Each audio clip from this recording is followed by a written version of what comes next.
Hello friends, welcome to income tax Gurukul. Corporate social responsibility CSR fund क्या income tax के अंदर उसको allow किया जाता है? क्या उसका डिडक्शन मिलता है? क्या उसका बेनिफिट दिया जाता है एसएससी को? अगर कोई भी कंपनी, और कौन सी कंपनी ऐसे सीएसआर के लिए अलाउड होती है, किसको सीएसआर पे खर्चा करना जरूरी होता है, उसके क्या प्रोसीजर, उसके सब डिटेल के बारे में पढ़ेंगे। और इस चैप्टर के एंड में हम ये भी पढ़ेंगे कोई भी एक्सपेंस हमने किया है किसके ऊपर, पॉलिटिकल पार्टीज के ऊपर। पॉलिटिकल पार्टी में अगर हमने अपने कोई भी उनकी ब्राउचर या फिर कोई भी जगह पे एडवर्टाइजमेंट किया, तो क्या उस एडवर्टाइजमेंट का एक्सपेंस अलाउड है या नहीं अलाउड, वो सब चीजें हम पूरे सेक्शन 37 के अंदर देखेंगे। तो आगे बढ़ने से पहले शुरू करते हैं सीएसआर फंड के बारे में। तो जो सेक्शन 37(1) का जो एक्सप्लेनेशन 2 है वो डिसअलाउ करता है कोई भी सीएसआर एक्सपेंडिचर को, वो अलाउ नहीं करता। अच्छा, अलाउ करता है कि नहीं करता, उसके लॉजिकल सेंस में जाने से पहले हम ये समझेंगे कि सीएसआर होता क्या है। जैसे कि नाम से पता है, कॉर्पोरेट सोशल रिस्पॉन्सिबिलिटी। कोई भी कंपनी, उसको सेक्शन 135 कंपनीज एक्ट के अकॉर्डिंग वो उसको मैंडेटरी हो जाता है, चाहे वो लिस्टेड हो कंपनी या प्राइवेट हो या पब्लिक हो, कोई भी किसी भी तरह की कंपनी है, अगर उसकी नेटवर्थ 500 करोड़ से ज्यादा है, या फिर टर्नओवर 1000 करोड़ से ज्यादा है, या फिर नेट प्रॉफिट 5 करोड़ से ज्यादा, इन तीनों में से कोई भी एक कंडीशन हो जाए, उसको मैंडेटरी सीएसआर की ऑब्लिगेशन आ जाती है, कॉर्पोरेट सोशल रिस्पॉन्सिबिलिटी में खर्च करने की जिम्मेवारी आ जाती है। ठीक है, ये तो समझ में आ गया। तो उनको क्या करना पड़ेगा, उनको जिस साल के अंदर ये कंडीशन सेटिस्फाई होगी उस साल के अंदर एक कमेटी बनानी पड़ेगी बोर्ड की, जिसमें सीएसआर कमेटी बोला जाएगा। और उस कमेटी का काम क्या होगा कि वो एक सीएसआर की पॉलिसी को फ्रेम करेंगे, और उस पॉलिसी को फ्रेम करने के बाद बोर्ड से अप्रूव कराएंगे। बोर्ड से अप्रूव कराने के बाद उस कंपनी को उस पॉलिसी के हिसाब से खर्चा करना है, जो पॉलिसी अप्रूव्ड है बोर्ड के द्वारा उसी के हिसाब से खर्चा करना है। और कंपनी को हर साल at least 2% of average net profit, जो उसका जो कुल नेट प्रॉफिट है उसका 2% एटलीस्ट कम से कम उसको खर्चा करना पड़ेगा सीएसआर कॉर्पोरेट सोशल रिस्पॉन्सिबिलिटी के तौर पे। अब नेट प्रॉफिट तो ठीक है, एवरेज नेट प्रॉफिट किसका लेना है, जो लास्ट 3 इयर्स है ना, उनके नेट प्रॉफिट का एवरेज लेना है। जो पिछले 3 साल का जो नेट प्रॉफिट था उसका एवरेज लेके उसका 2% निकाल के सीएसआर फंड के अंदर इन्वेस्ट करना पड़ेगा, खर्चा करना पड़ेगा एज पर सीएसआर पॉलिसी। लेकिन कंपनीज का जो रूल है, सीएसआर रूल 2014, उसके रूल 4 ये बोलता है कि ये जो आने वाला जो एक्सपेंडिचर हम जिक्र करेंगे वो सीएसआर एक्टिविटी के थ्रू नहीं माना जाएगा, हम उसको सीएसआर एक्टिविटी में जो खर्चा होने है उसके अंतर्गत नहीं मिलेगा। अच्छा, कौन कौन सा है?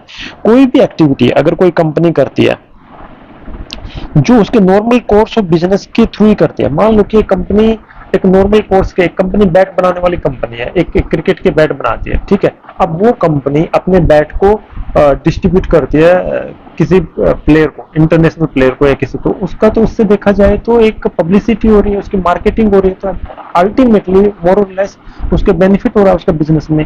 तो कोई भी ऐसी एक्टिविटी कॉर्पोरेट सोशल रिस्पॉन्सिबिलिटी का काम कर रहे हो जिसमें आपके नॉर्मल कोर्स में होने वाली एक्टिविटी को कॉर्पोरेट सोशल रिस्पॉन्सिबिलिटी की एक्टिविटी नहीं मानी जाएगी। अगर वहां पे खर्चा किया गया है नॉर्मल कोर्स में तो उसको सीएसआर पॉलिसी के अंतर्गत नहीं आएगा, ये रूल 4 बताता है। ठीक है, उसके अलावा कोई भी कंपनी अगर इंडिया से बाहर कोई एक्टिविटी करती है, उसके लिए खर्चा करती है, तो वो भी सीएसआर फंड में सीएसआर पॉलिसी के थ्रू नहीं माना जाएगा। लेकिन अगर इंडियन स्पोर्ट्स पर्सनल को, उनको बाहर जो हमारे देश को रिप्रेजेंट कर रहे हैं, हमारे राज्यों को रिप्रेजेंट कर रहे हैं, किसी यूनियन टेरिटरी को रिप्रेजेंट कर रहे हो, नेशनल इंटरनेशनल, उनकी ट्रेनिंग के लिए अगर बाहर आपने कुछ एक्टिविटी की, इंडिया के बाहर आपने खर्चा किया, कहने का मतलब ये है कि जो सोशल रिस्पॉन्सिबिलिटी गवर्नमेंट प्रमोट करती है कि भाई ये जो खर्चा है 2%, वो कंपनियों की कुछ जिम्मेवारियां होती है, वो आप इंडिया के अंदर ही यूज करो, आप बाहर यूज नहीं कर सकते। बट अगर कोई ट्रेनिंग स्पोर्ट्स स्टाफ है, कोई पर्सनल है, कोई एथलीट है, उसको बाहर ट्रेनिंग करने के लिए भेज रहे हो, तो वहां पे खर्चा होता है, तो वो अलाउड किया जाता है।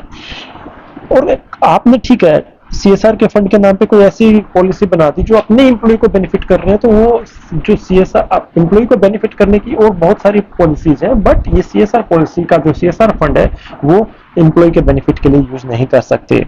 और कोई भी एक्टिविटी जो supported by the company on the sponsorship basis for deriving marketing benefit drive करने के लिए उसको किसी इवेंट को स्पॉन्सर कर दिया। जैसे कि मान लो एक छोटा सा वही एग्जांपल, क्रिकेट हमारे इंडिया के अंदर बहुत पॉपुलर है, और छोटे छोटे लेवल पे बहुत सारे प्रोग्राम क्रिकेट के होते हैं, लीग होती रहती है, इवन आईपीएल जो होता है, तो चलो ठीक है, पूरा नेशनल वाइड है, उसमें बहुत सारे विदेशी प्लेयर आते हैं। इवन स्टेट्स की भी आईपीएल होती है, आपने देखा होगा, Rajasthan premium league, Delhi premium league, ऐसे करके बहुत सारी स्टेट्स के भी प्रोग्राम रहते हैं, तमिलनाडु प्रीमियम लीग।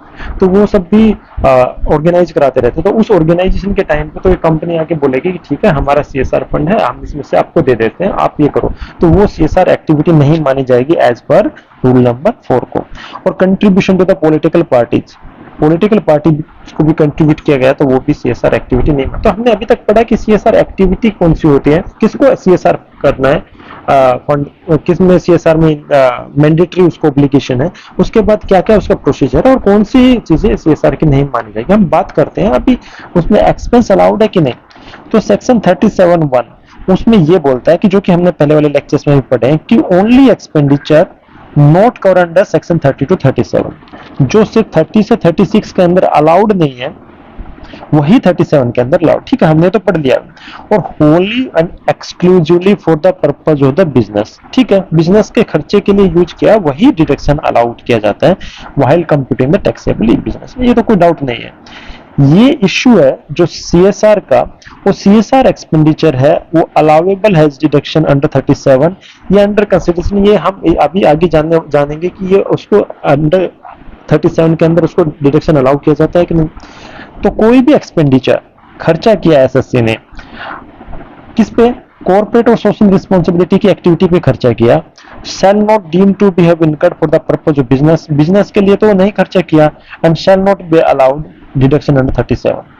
तो डिडक्शन 37 में लेना है तो वो भाई 2-3 कंडीशन है, कंडीशन तो 4-5 है, उसमें से 2-3 मेन कंडीशन ये है कि 30 से 36 में ऑलरेडी इसका बेनिफिट नहीं लिया जाना चाहिए। कोई भी डिडक्शन 2 बार बेनिफिट नहीं ले सकते। आपने 30 से 36 में तो ले लिया, 37 में भी लेना चाहते हो, नहीं, दैट इज नॉट पॉसिबल। दूसरी चीज कि जो भी खर्चा कर रहे हो वो होली और एक्सक्लूसिवली फॉर द बिजनेस होना चाहिए। जो सीएसआर का खर्चा होता है वो बिजनेस के लिए नहीं होता, वो एक सोशल रिस्पॉन्सिबिलिटी के तौर पे करते हैं। तो इसलिए वो दोनों ही कंडीशन को सेटिस्फाई नहीं करता, तो इसलिए 37 के अंदर उसका डिडक्शन नहीं मिलेगा। हो सकता है बाकी सेक्शन में मिल जाए, लेकिन 37 में तो नहीं मिलेगा, ये तो श्योर हो गया। और इसके पीछे लॉजिक जो बताया है डिसअलाउंस करने का, वो एक एप्लीकेशन ऑफ इनकम है, इज नॉट इनकर्ड होली और इसके, जो मैंने अभी डिटेल में आपको बताया था कि बिजनेस के लिए नहीं किया गया है। ठीक है, तब आपको समझ में आ गया कि सीएसआर फंड उसको डिडक्शन 37 के अंदर नहीं मिलता। लेकिन explanatory memorandum to finance bill clarify करता है कि जो सीएसआर का एक्सपेंडिचर है which is of the nature described under 30 to 36 shall be allowed as deduction under those section। उनकी कुछ कंडीशन 30 से 36 के सेक्शंस में उनको अलाउ किया जाता है, बट उनको बशर्ता वहां पे जो कंडीशन है वो उसकी टर्म एंड कंडीशन फॉलो करनी पड़ेगी। होप करता हूँ सीएसआर के बारे में समझ गया। जस्ट एक समराइज करने के लिए बता देता हूँ कि सीएसआर फंड को एज ए डिडक्शन नहीं अलाउ किया जाता है अंडर 37।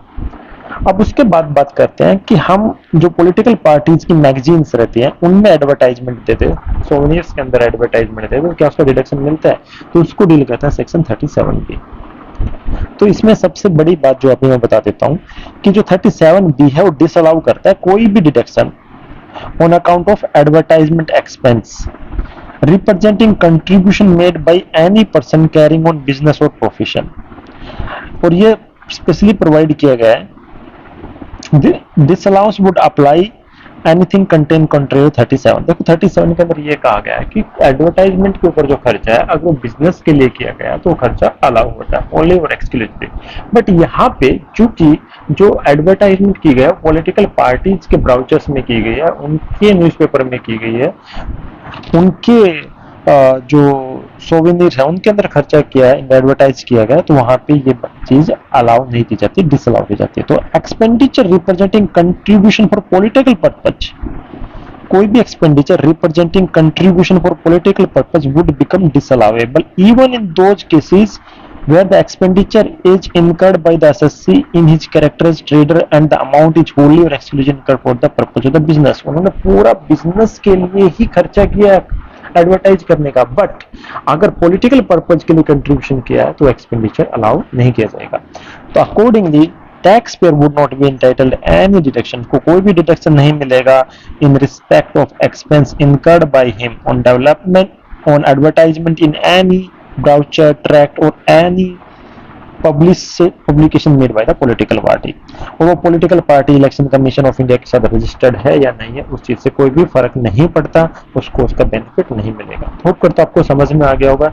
यही आज हमने पढ़ने की कोशिश की कि सीएसआर फंड और जो पॉलिटिकल पार्टी के अंदर एडवर्टाइजमेंट है वो सेक्शन 37 के अंदर अलाउ नहीं होता है। चलिए, अगर आपको अच्छा लगा तो आप प्लीज कमेंट सेक्शन में बताइए, हमें कोई डाउट है तो भी पूछ लीजिए, और चैनल को सब्सक्राइब जरूर कीजिए।